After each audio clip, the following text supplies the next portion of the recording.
Dans cette séance, on va voir le son des ondes mécaniques progressives. Donc, on va commencer par la définition. Qu'est-ce que ça veut dire une onde mécanique? D'accord? Donc, généralement, on appelle onde mécanique le phénomène de la propagation d'une perturbation dans un milieu matériel. Au cours de cette propagation, on aura transport de l'énergie sans transport de la matière, généralement pour les ondes mécaniques. D'accord? Donc, je donne des exemples d'une propagation, d'une perturbation. Par exemple, la corde, la propagation. Donc, on a deux extrémités, la source de l'onde et l'autre extrémité qui donne la longueur de la corde. OK? Donc, on va effectuer une perturbation à la source de la corde. Par exemple, on va voir cette forme-là. Donc, cette forme représente la perturbation. C'est ça la forme de la perturbation. Donc, on a créé une perturbation à la source et on aura la propagation le long de la corde de cette perturbation. Je donne un autre exemple, une autre forme de perturbation, comme ça. Donc, c'est une forme de perturbation et se propage le long de la corde, comme ça. Donc, la forme de la perturbation. Donc, la partie perturbée sur la corde, c'est ça, entouré par le vert et le rouge. D'accord? Je donne un autre exemple pour le ressort.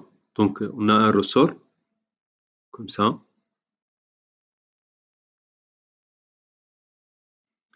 On va comprimer une partie de ce ressort, c'est-à-dire on va comprimer un nombre de spires. D'accord? On va comprimer cette partie. Donc, on va voir la propagation de cette partie comprimée le long de ressort.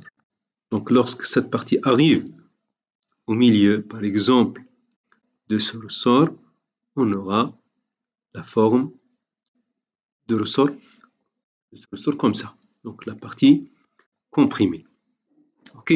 Donc, la propagation d'une perturbation le long de la corde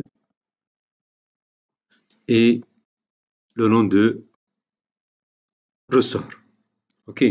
Donc, après, on va voir l'onde mécanique. On va définir onde mécanique progressive. On a ajouté un mot progressif, c'est-à-dire, c'est la même définition, mais il y a l'ajout uniquement d'un mot qui signifie le progressif, c'est la propagation d'une perturbation de façon successive, c'est-à-dire elle garde, lorsqu'on parle progressif, c'est-à-dire que la perturbation, la forme de la perturbation ne change pas au cours de sa propagation. D'accord? Donc c'est ça le progressif, c'est-à-dire que l'onde se propage dans le milieu de propagation de façon continue et entretenue, c'est-à-dire que la forme de l'onde ne change pas au cours de sa propagation. Donc, dans ce cas-là, on dit qu'on a une onde mécanique progressive. Donc, les types des ondes mécaniques, on parle de deux types des ondes. On a onde transversale et onde longitudinale. Lorsqu'on parle des ondes transversales, c'est-à-dire que la direction de propagation perpendiculaire à la direction de propagation. Comme exemple, la propagation le long de la corde. D'accord? Donc, on a une corde, on a une forme comme ça de la perturbation. Donc, la direction de propagation, c'est horizontale parce que l'onde se propage le long de la corde et la perturbation est verticale, comme ça. C'est ça la direction de perturbation. Donc, la direction de perturbation et la direction de propagation sont perpendiculaires. Dans ce cas-là, on dit que l'onde est transversale. D'accord? Donc, l'exemple de propagation de l'onde sur la corde, ou bien à la surface de l'eau, propagation d'une onde à la surface de l'eau. On aura comme ça les vagues de l'onde, donc la direction de propagation et la direction de perturbation sont orthogonaux, donc c'est-à-dire que l'onde est transversale. Donc on a propagation, surface de l'eau, surface de l'eau. Donc généralement, la propagation d'une onde à la surface de l'eau est une onde transversale. Donc lorsqu'on parle d'une onde longitudinale, c'est-à-dire que la direction de propagation parallèle à la direction de propagation. Comme exemple, la propagation d'une perturbation le long d'un ressort. Donc on a un ressort comme ça. Donc la direction de propagation, c'est une droite horizontale. Et on a comprimé une partie de ce ressort. Bien sûr, la compression d'Ispire est horizontale aussi. Donc la direction de perturbation et la direction de propagation sont parallèles. On dit que l'onde est longitudinale. D'accord? Généralement, la propagation le long de ressort est une onde longitudinale, le long de la corde est une onde transversale. OK? Donc, les ondes sonores aussi, ce sont des ondes mécaniques parce que les ondes sonores nécessitent l'existence d'un milieu de propagation. S'il n'y a pas de milieu de propagation, on ne peut pas avoir la propagation des ondes sonores. Donc, les ondes sonores se propagent à cause de la compression, c'est ça, la compression et la dilatation d'une partie de gaz, soit l'air ou bien d'autres gaz. Donc, on a la compression, c'est ça, partie comprimée, c'est ça. On a la dilatation, il revient à son état initial. Donc, les ondes sonores, ce sont des ondes progressives, longitudinales, c'est-à-dire la direction de propagation et la direction de perturbation sont parallèles, c'est ça, comme ça. C'est pour cela qu'on dit que les ondes sonores, ce sont des ondes longitudinales. Ok, donc les propriétés générales d'une onde mécanique, on parle de direction à partir de la direction de propagation d'une onde. On peut dire qu'on a une onde unidimensionnelle, bidimensionnelle et tridimensionnelle. Lorsqu'on parle des ondes unidimensionnelles, c'est-à-dire que la propagation a lieu dans une seule direction, c'est-à-dire que la direction de propagation de l'onde mécanique est alors une droite. Dans ce cas-là, on dit que l'onde unidimensionnelle se propage selon une seule direction, selon un axe. Par exemple, la corde. Lorsque l'onde se propage le long de la corde, elle se propage uniquement à sa direction.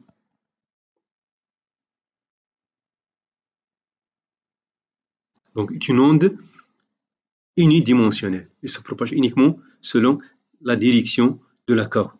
Donc, on parle de onde unidimensionnelle, c'est-à-dire la propagation s'effectue selon un seul axe, soit l'axe des X ou bien axe Y, sont appelés X, Y ou bien Z. Donc, la propagation s'effectue selon un seul axe. Donc, onde bidimensionnelle, il y a la propagation de l'onde dans un plan. C'est où le plan est défini par deux axes. L'axe X, Y. C'est-à-dire la propagation s'effectue dans un plan, où le plan est défini par deux axes. Par exemple, la propagation à la surface de l'eau. À la surface de l'eau. OK? Donc, il est défini par deux axes. L'orientation de ce repère. Donc, à titre d'exemple, onde bidimensionnelle, c'est la propagation de l'onde à la surface de l'eau.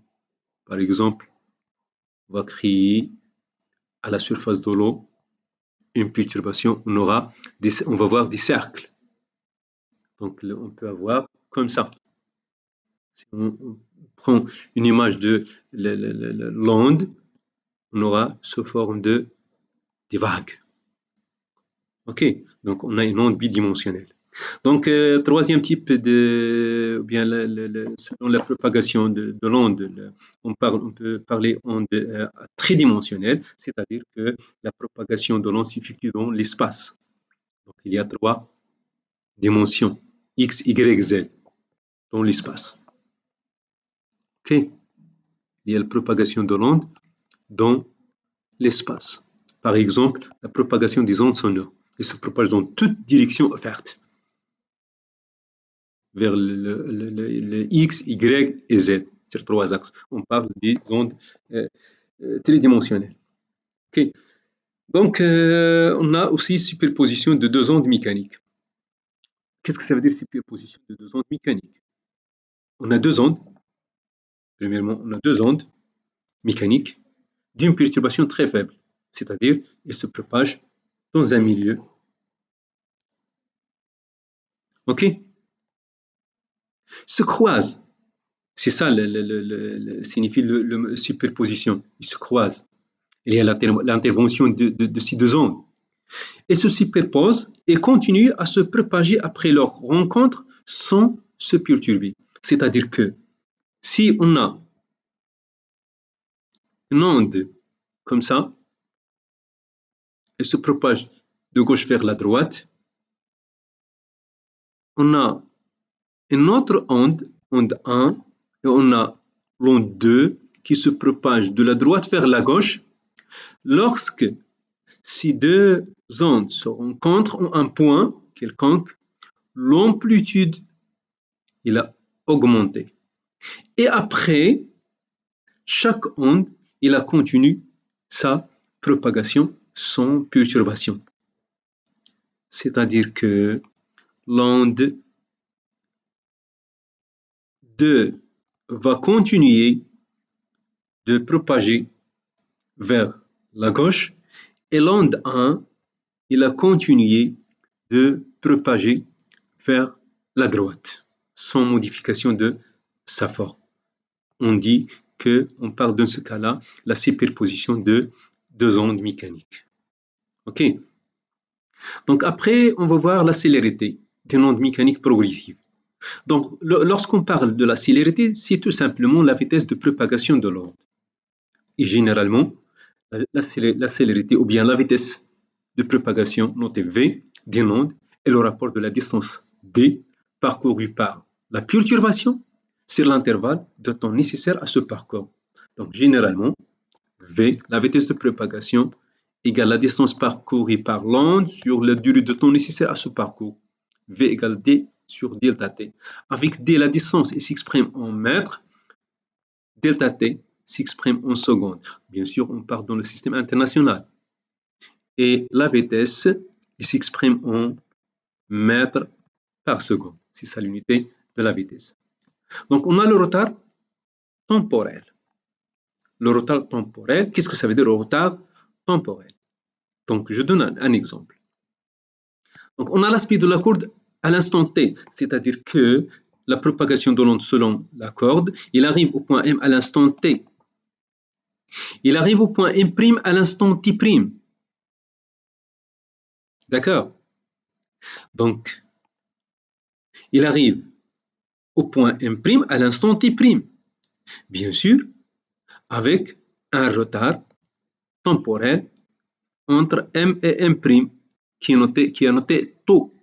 Donc, tau représente le retard temporel de M' par rapport à M. Donc, généralement, on parle de retard temporel d'un point à un autre. Donc, c'est la différence de temps entre T' et T qui s'appelle le retard temporel, tout simplement. Donc, tau égale à T' moins T. C'est le retard temporel du point M' par rapport à M. Ou bien, si on parle maintenant, par exemple, le retard temporel de M par rapport à S, c'est tout simplement tau', par exemple, égale Tm moins Ts. Si on parle de retard temporel de M' par rapport à S, tau seconde égale T', il a noté il arrive au point M' à l'instant T' moins Ts. Donc, toujours le retard temporel d'un point par rapport à un autre, c'est la différence de temps entre les deux points. Donc, tau représente, dans ce cas-là, on a le retard temporel de M' par rapport à M, il est noté par tau égale la différence de temps entre T' et T. Donc, c'est ça le retard temporel. D'accord? Donc, pour calculer ce retard temporel, on peut utiliser la vitesse de propagation, la célérité. Donc, on avait la vitesse de propagation égale M' sur T' moins T, qui égale M' sur tau. Donc, tau, le retard temporel de M' par rapport à M tau' égale M' sur la vitesse de propagation. C'est tout simplement, c'est ça l'expression de retard temporel. Donc, l'élongation d'un point du milieu de propagation, lorsqu'on parle de l'élongation, c'est tout simplement la représentation de la variation de l'ordonnée YS. C'est la variation verticale en fonction du temps. Donc, on considère un milieu de propagation des ondes mécaniques, par exemple, d'accord, c'est ça. Donc, on va représenter la variation YS, la fonction YS représente l'élongation de la source, c'est ça. Et YM représente l'élongation de la source, ou bien du point M. Puisque le point M reprend le même mouvement de la source, S, parce qu'on aura une répétition de la forme. À chaque point, il arrive cette forme de perturbation et se répète de la même manière. C'est-à-dire que au point M, la perturbation reprend le même mouvement de la source S, mais après un retard temporel tau, avec tau égale T' moins T. Donc les deux points SM ont même élongation, c'est-à-dire que YM à l'instant T' égale YS à l'instant T. Toujours. Et puisque on a tau égale T' moins T, implique que T' égale à T, lorsqu'on passe moins T, l'autre côté, il devient plus, T plus tau. Donc, YS à l'instant T égale YM à l'instant T plus tau. Donc, c'est ça la relation entre l'élongation de S et l'élongation de M. Mais lorsqu'on parle de YM, YM à l'instant T égale YS, mais à l'instant T moins le retard temporel tau, avec toujours tau égale à SM sur la vitesse de propagation. Donc, c'est ça les deux relations qui lient l'élongation de S et M. Donc, généralement, il faut prendre ça. YM à l'instant T égale YS à l'instant T moins tau. YS à l'instant T égale YM à l'instant T plus tau. Et bon courage.